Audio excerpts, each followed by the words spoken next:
বিসমিল্লাহির রহমানির রহিম। আসসালামু আলাইকুম। বৃক্ষরোপণ ও পরিবেশ সংরক্ষণ এই বিষয়টি যে ইসলামে কতখানি জায়গা পেয়েছে এবং কতটা গুরুত্ব আল্লাহ তাআলা দিয়েছেন এবং আল্লাহ নবী দিয়েছেন, সেটা আজকে আমরা কয়েকটি কথার মধ্যে দিয়ে জানতে পারবো।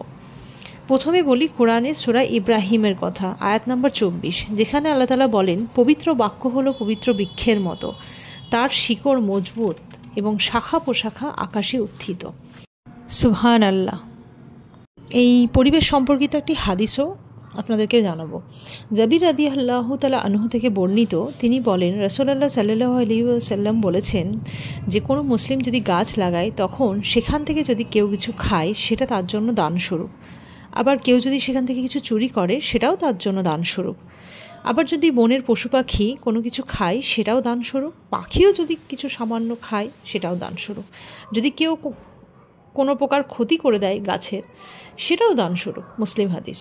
আসলে প্রকৃতিকে বাঁচতে হবে, পরিবেশকে সুস্থ রাখতে হবে, এই ভাবনাটা আজকের নয়, আজ থেকে 1400 বছর আগেই মুহাম্মদ সাল্লাল্লাহু আলাইহি ওয়াসাল্লাম বৃক্ষরোপণ ও পরিবেশ সংরক্ষণের ওপর গুরুত্ব আরোপ করেছেন।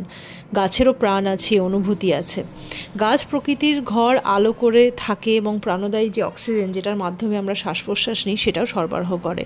আবার দূষণ যে বায়ু, সেটাকেও শোষণ করে নেয়। পশু পাখি গাছকে আশ্রয় করে বেঁচে থাকে। গাছের পাতাও আল্লাহর পবিত্রতা ঘোষণা করে। সুবহান আল্লাহ। তাই বিনা প্রয়োজনে গাছের একটি পাতাও ছেঁড়া উচিত নয়। আজ প্রয়োজনে একটি যদি গাছ কাটার দরকার হয়, তাহলে 5টি গাছ লাগাবার কথা ভাবতে হবে, তবেই এই বিশ্বে ধ্বংসের হাত থেকে রক্ষা পাবে।